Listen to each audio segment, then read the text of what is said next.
Life on board has changed. Today's owners expect far more from a cruising yacht than they did just a few years ago. They want to work, stay connected, cook, enjoy air conditioning, produce fresh water, live comfortably for days, sometimes weeks, without thinking about shore power. But all of this depends on one thing: energy. So how do you design a yacht that lets its owners stop thinking about batteries and simply enjoy life at sea?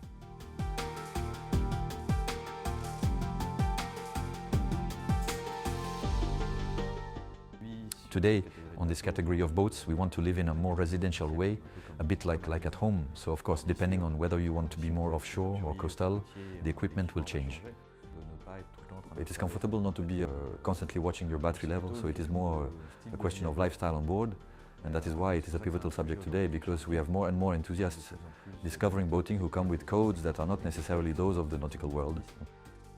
Energy is no longer just about batteries. It has become part of the owner's lifestyle, which also changes the way a yacht has to be designed.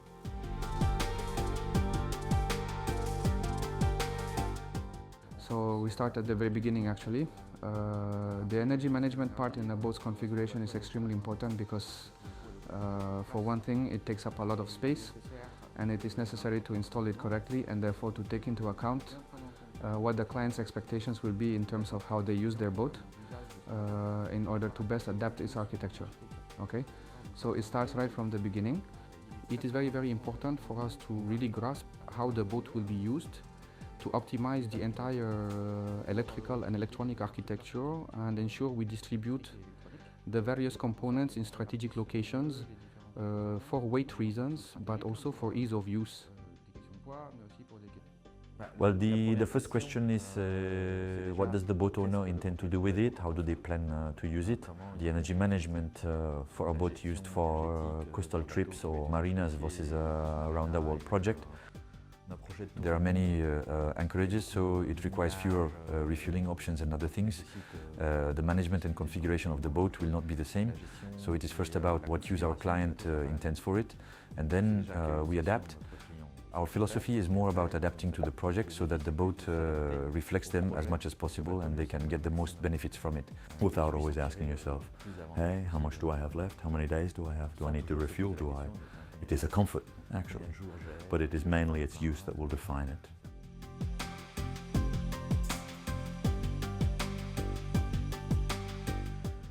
And if I take the example of the last 5 or 6 510 models, we had a client who wanted to be as minimalist as possible, who as a result asked us to limit the number of batteries for weight reasons, wanted gas to be able to have different systems, and he wanted to have the option to run his air conditioning as little as possible on the generator. But on the other hand, more ventilation on his boat, more portholes for better ventilation. And we have another client, however, while both want to do offshore sailing, he wants to run everything on his air conditioning, so we had to adapt the generator size, increase the number of batteries, increase the number of chargers, the number of inverters, install combis with bypasses to be safe, and auto-start systems so he doesn't end up in a power loss. And yet both have roughly the same sailing plans, but with two different approaches. One came from motorboating, so he had this mindset that in any case I need constant power, which is less of an issue on a motorboat because you always have the engine running. On the other, had more offshore sailing experience, so he just wanted to read his book with the wind in his hair. Two fairly similar programs, but two fundamentally different attitudes. In any case, our clients are all different, which is why every privilege has its own specific features and differences.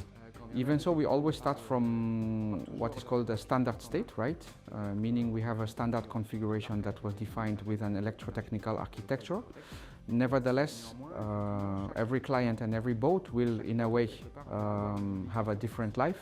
And so we systematically adapt this standard based on the choices made by the clients. And so each electrical infrastructure and architecture is different from one boat to another.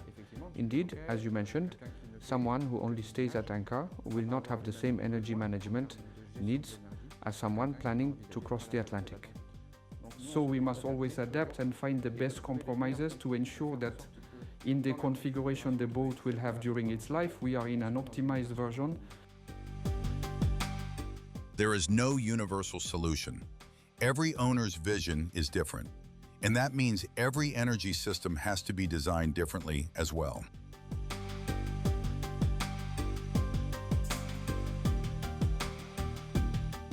No, that's one part. Actually, lithium batteries bring a huge number of advantages. They charge much faster because they take 100% of the charge we deliver to them. They have much higher discharge capacities, so we have fewer recharge cycles. We have better management systems today to monitor the batteries, to control their levels. So that brings a lot of benefits, but no, what you need is to have additional energy production capacities, try to optimize all onboard equipment, have, for example, refrigerator or freezer systems that consume as little as possible. Try to think that every energy consumer has an impact on the boat's overall range. So it is always about moving towards optimization. I can give you an example, for instance, with refrigerators. If today we use seawater cooling systems, it is precisely because heat exchange happens through the water temperature. This way, maintaining the high temperature charge, and the heat exchange puts much less strain on the service batteries now. Well, it is certain that if we start putting all the energy consumers on a boat in residential mode, we will blow the consumption budget. So lithium batteries are part of the answer, but every energy consumer is an element to be considered individually, independently, and specifically. It is in fact a matter of overall consistency. Technology can solve many problems, but it can never change one simple fact. A yacht will always be a yacht.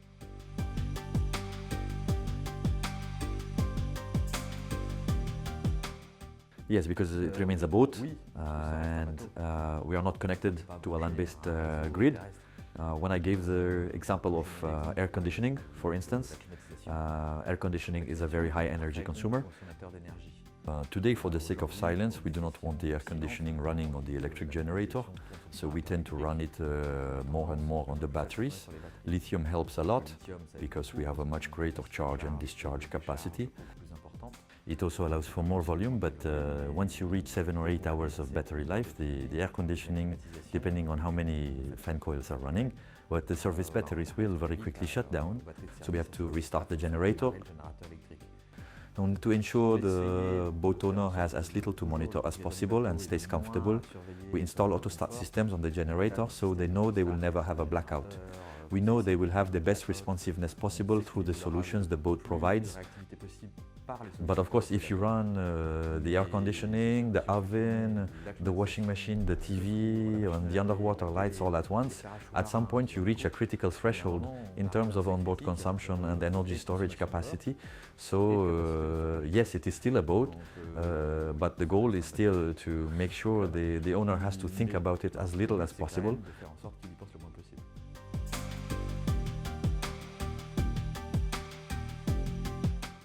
Those concessions or compromises, we actually make them every day. Why? Because in the world of, let's say, electrical engineering, there are many criteria to be mindful of. We must be careful not to mix high voltage and low voltage currents, for example. This requires making choices regarding the routing and the layout of the various networks. So sometimes we have to potentially compromise the positioning of a component just to ensure it is kept clear, let's say, of power networks to avoid electromagnetic interference. One of the points that for me is major when we do design or sizing for boats is weight constraints. In a building, you can load as much as you want. The concrete is there to hold it, but on a boat, it is a composite structure. So even though at Privilege Marine it is quite robust and known and recognized for its sturdiness and viability, we still have limits. Every structure has limits, and we must always stay within those limits. And so we will always discuss, exchange and seek these compromises with the client to ensure they can have usage and battery life that meets their expectation while remaining in line with the constraints of our designs. It is all a question of balance, and one of the unique things about Privilege is that since our boats are all different, the balances are all different. which effectively requires a logic each time to reposition components that are bulky or have significant mass, to place them in the most suitable spot to avoid disturbances to the boat's behavior and therefore its performance. Perhaps this is where the philosophy behind Privilege becomes most visible. It is not about building the most powerful system. It is about finding the right balance between comfort, performance, autonomy, and reliability.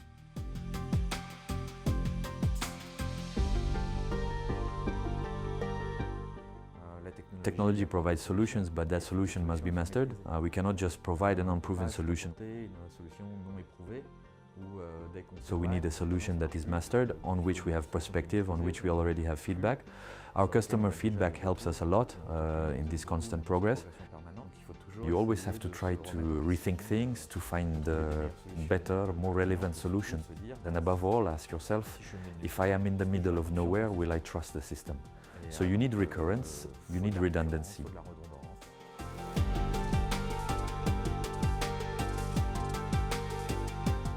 It already is. It is not even that it will become so. It is. It already is. The best energy system is not the one with the biggest battery bank. It is the one you hardly notice.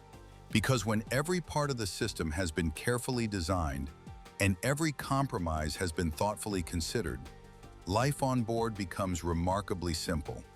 Not because the challenges disappear, but because they have already been solved long before you ever step on board.